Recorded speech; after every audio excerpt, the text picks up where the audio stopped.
Hey guys, this is Nolambers of Invoked 101. Welcome back, and today we are taking a look at Dogmatika Blackwings. This is by James down at Locals, and this is a little bit different than the typical setup. We're going to be going through this card by card, and then at the end of it, we're going to be asking his input at the end and throughout the video. So, James, why don't you say what's up?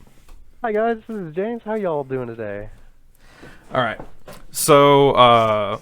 I guess the first thing that we'll talk about before getting into the card by card is what is like kind of the generalized win con and synergy of this deck.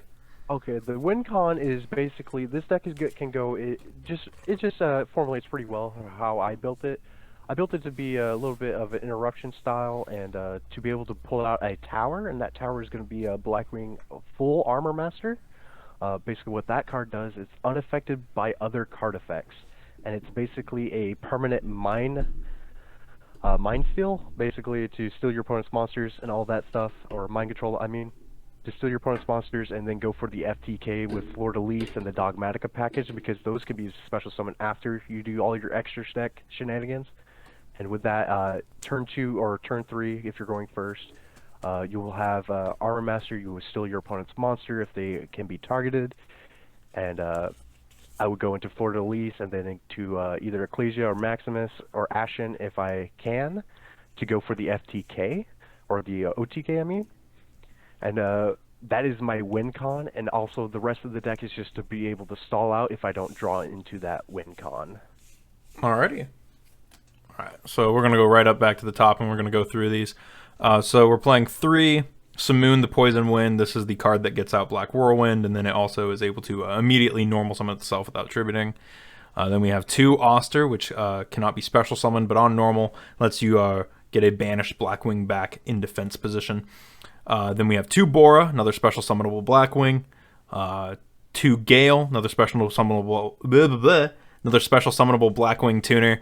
1 Hamaton, which is another special summonable Blackwing. 1 Kalute, which is kind of the Blackwing Honest. 1 Dogmatika Ashian, which is the kind of the inverse of Fleur. 2 Ecclesia, which is the Stratos for Dogmatika. 2 Fleur, which is able to negate stuff on the opponent's turn by special summoning itself, and if it attacks. If this card declares an attack or a Dogmatika monster declares an attack, you get to buff all Dogmatikas by 500. So Aishin kind of does the opposite, where if your opponent declares an attack on a Dogmatika, it gets to buff all Dogmatika, or itself or a Dogmatika, by 500. 1 Maximus, which is the Graveyard Sender, also the resident Mitch McConnell cosplayer. 2 Alpha, the Master of Beasts, for bouncing. It's kind of like the new Pankratops. And for hand traps, 3 Skullmeister, 3 Ash Blossom, 3 DD Crow. I have some questions about this DD Crow. 2 Allure, 2 Black Whirlwind, 1 Called By, 3 Nadir Servant, 2 Pot of Desires, 2 Punishment, and 1 Shadal Schism. So pretty standard Dogmatika engine here, seeing the Aishin instead of the 3rd Ecclesia, and opting to play more Nadirs over the Black Whirlwind. And then we, for the extra deck, we have the 1 Apokalon, the 1 Construct, the 1 Winda, 2 Natis, 1 Dragoon, 1 Titaniclad, 2 Armor Master, full Armor Master, 1 Joe, 1 Omega, 1 Abyss Dweller, a Redoer, a Vert, and a Frigite. Then for the side, triple Lancia, triple Ghost Bell, most likely. This is like Dinos and Drytrons. Nibiru, the Dark Magician and Red Eyes package for the Dragoon, and then 2 Cyclone and 1 Feather Duster for the presumably for the Eldritch matchup, and just background. Alrighty. So with that, like I mentioned a little bit earlier, you're playing 3DD Crow. Why is that? So this format is a lot of graveyard heavy. You got Drytrons, you got Eldritch, you got Invocation, Invoke matchups. You have Unchain, which can also be used in the graveyard. And then you have a few others, like Super Quants. I faced that pretty recently, so I used a lot of the graveyard stuff, and DD Crow came in real handy in those matchups.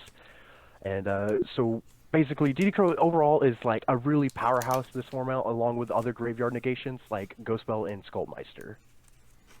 So do you prefer main decking the Crow over the Ghost Spell? Whereas, like, because you're playing the Skullmeister, which I do kind of agree. I like this card more than I like Ghost Spell, simply because it makes them waste the effect, and also this isn't once per turn. Yes. That's why I have Skullmeister over Ghostbell. Yeah. Because Ghostbell is a hard once per turn, while Skullmeister, if you draw into 2, saves you the hassle of an Eldritch matchup, because although Eldritch do banish for cost, they do activate in Graveyard, and Skullmeister can hit that. Yeah. Okay. And then, so this Dogmatika, I haven't super kept up with Dogmatika stuff, mostly because, like, it's not that I don't care about the deck, it's just that I've seen it a lot, and I generally know what to expect. And I know that most people typically play the 3 Ecclesia, but you seem to be playing this over the third one. So basically, I play 1 Ashen over the 3rd Ecclesia, because I don't really want to draw into Ecclesia all that often. I want to search Ecclesia. Okay. Ashen is really helpful for the grind game, because as its effect states, I can grab a Dogmatika card from the graveyard if special summoned. Okay. And if I do in my turn and I'm having a defensive play to stall the game out a little bit longer, I would usually use Ash Titanclad's effect at the end phase to special summon Ashen from the end phase, so that way I can have a setup for him tacking into my Dogmatika monster, so that way they gain their buffs. So when I go in for the floor to least OTK, there are substantially 1,000 boosted. Okay. So the next thing I also want to mention or talk about is the Vert in the extra deck. Instead of being in the side deck, do you think does this lack of one spot? Do you ever feel like you want something different there? I guess. Actually, no, not really, because I'm really pretty loose with the extra deck. I have about maybe 5 extra spots, and that would be the Dragoon, Dweller, Time Thief, Verte, and Baron Blossom for the Tri Brigade. So those are just 5 loose spots. In case I want to go to a different build or anything, I can just switch those out. But Verte in the extra deck doesn't really cause me any problems, because with this deck, I'm most likely going to get 2 summons for free and going straight to Verte Anaconda, and since Imperm isn't being played all that often or much negates on monster effects in this format, Verte's pretty strong with Dragoon in the control. Alright, and then since you mentioned the Time Thief and the Dweller, how often do those actually come up? Because like I see you're playing, like, you got the Oster and the Bora, and then the Ecclesia. So basically, if I can't make into... so basically, those extra deck monsters are either game 2 or 3. I really don't want to go into that in the round 1 unless I know what the opponent's playing.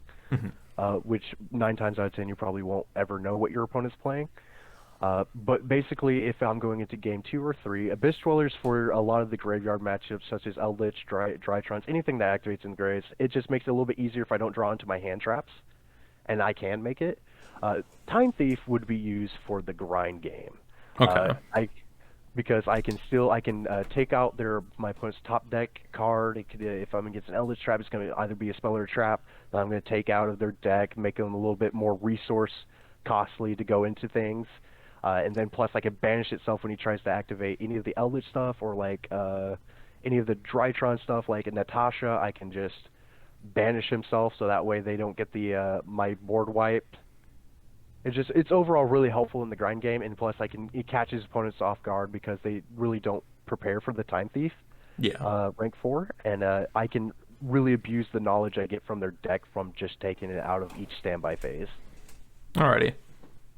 And then so Simoon, I mean, as we've kind of joked, Simoon is kind of your heart and soul of this deck. Yes, Simoon is my heart and soul of this deck. Yeah. You won't ever draw into it all the time, but most of the times you will see Simoon.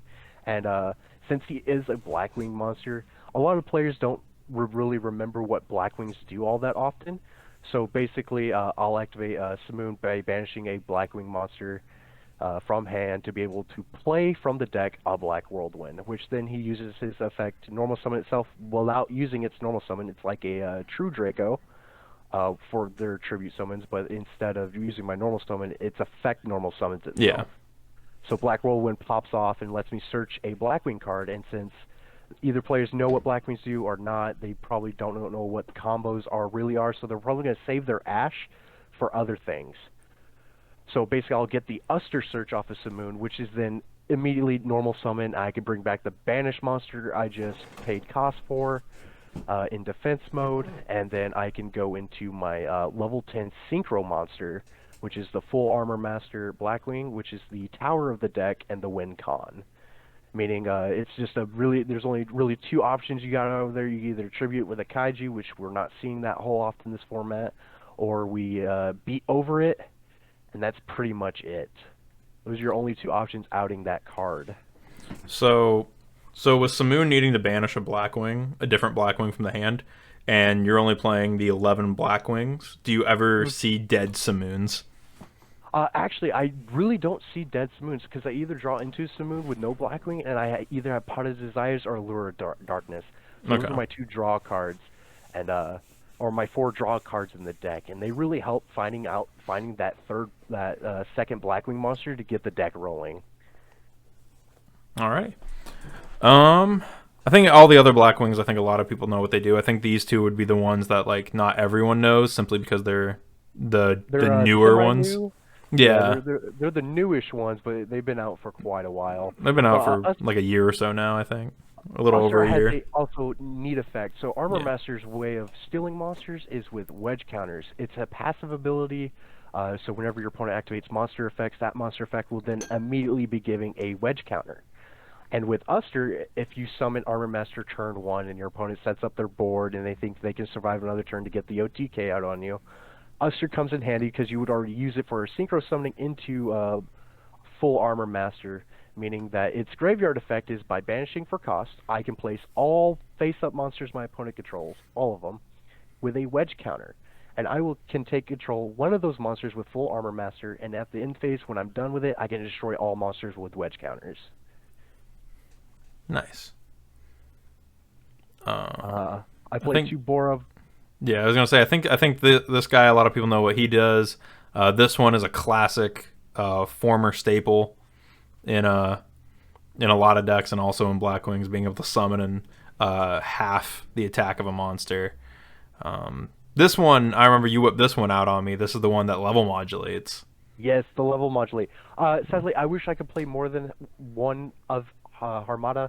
It's just the fact that he's a once per turn special summon is really prohibiting him from being played more than one. Yeah, because are the other ones not once per turn? No, they're not. Oh. No, the rest are not once per turn. So basically, that's really fun when you draw into Alpha, the Master of All Beasts card, because then the combo there is if your opponent, if you go second and you draw into Alpha of the Beast, or go first, you can save Alpha for unknown card advantage over your opponent, thinking it could be a hand trap, so they're going to play around all that what they don't know. And then they go into, it goes back to your turn, and then you can summon out Alpha, and then if you got Blackwings in hand to spare, you can normal summon out Bora, special summon out 2 Gales or another Bora that play, and then you can return all 3 of those with Alpha to get out any issue on the board, multiple issues if you come across it. But with that being said, you can just then re-special summon those Blackwings. I was gonna say, yeah, and then it's just like they just all come back. That's a real fun combo I've been playing around with, and I truly love it. I want to play 3 Alpha, but 3 is just clunky, and I don't want to play 42. 41 is very hard for me, but I like it because it's still pretty consistent. And then we talked a little bit about this beforehand, but do you see any conflicts with Pot of Desires and the amount of kind of the low number of Blackwings, I guess? So that's the funny thing. Even I play a lot of one-ofs, but most of the time I don't banish all of my resources from the deck. That's why I don't want to see Desires. I just want to see it sometimes, but not all the time. Alrighty. Basically, I'll banish it, and if I banish my key pieces, that's when the Dogmatika engine comes into play and helps me go for a game a little bit easier because I can switch to a more control play, for more controlish with the deck by switching the engines out or combining it with the Armor Master with the aggressiveness of the Blackwings and the control of the Dogmatika. Alrighty. And then the side deck is like I mentioned earlier, it's pretty straightforward. I mean, you have the Lancias in there for the kind of the Eldritch Dino matchup, the Ghost Bells. Dino, yeah. Ghost Bells for like graveyard shenanigans, which is most of the meta decks these days. Nibiru, in case you find one of those rogue decks you're going up across with, it's real nice to have to side into game 2 if you're against like Salad, or if you want to like see if you can catch a Drytron player off guard with attributing out all their monsters in a grind heavy game. Yeah. Then the Dragoon package, that's my fun package. I absolutely hate Dragoon as a card and Verte Anaconda. It's just I'm playing it because it wins games. It's really nice to go into a control format with Dragoon, being able to stop nearly everything. I like to side it in because when I want to go first, I don't want to brick into those cards. I want to be able to play what my win con is and then win from there and then go game 2. And then if my opponent's going first, I can then proceed to go into the Verte Anaconda Dragoon way and still just go for game on the next turn. Yeah, and then the rest of it's just back row hate. Back row hate. Yeah. I know it's 2 Cosmic Cyclones. I really don't like playing 3 because this deck is pretty grindy already. I can stall to get those Cosmics because I'm be searching and shuffling my deck all the time, and then the Harpy's Feather Dusters just in case I draw into the sacking one of which everyone always has luck to draw against or for. Alrighty. I think with that, we've covered just about everything about the deck. I truly like this. My standings on remote duels with this deck is I played it about 5 times. Each time I've only two of those remote duels I came in second, and one in third, and the rest either 4th or 5th. My best standing with that deck is going 4-1. Alrighty. That's actually pretty good with something like this. I think that kind of just shows off like this kind of like I've been saying this for a little while. It kind of proves my point that like if you remember back in zoo format, we saw a lot of weird zoo variants start topping, and so this kind of just shows that like Dogmatika really kind of is the new zoo, where like you shove Dogmatika into like whatever deck, and it instantly gives it like a huge buff. It really does because if I can go into my Armor Master, all my Dogmatika stuff is live. Yeah, I can go into Ecclesia if I draw into her. And then if I also have Nadir, I also have that. And then I win 9 times out of 10 if you draw into your Armor Master summon and then into your Ecclesia, Nadir, and a different kind of card. Doesn't matter as long as you got Ecclesia and Nadir in hand. You basically have game in your hand. Yeah, and like any deck with like a decent boss monster, even like I mean like Armor Master is like one heck of a boss monster, simply because it has that unaffected by other cards effects clause. But like any deck that can realistically summon its boss monster on turn 1, and like even ABC Dogmatika could probably do some damage as long as they can make ABC. As long as they can make ABC and then do their Dragoon or their Dogmatika shenanigans. Yeah, exactly. It's just a power crept of a deck with the Dogmatika engine. Exactly. Yeah, I guess with all that said, thanks for letting me profile the deck, man. No problem. Anytime. All right, and with all that said, if you guys liked what you saw here, if you liked the deck profile, leave some comments down below. Tell us what you thought about it. And while you're down there, feel free to check out the description, hit subscribe. And if you feel like supporting the channel, we have t-shirts on Teespring, and you can even join our Discord. With that all said, thank you so much for watching, and I will see you guys in the next video. Bye.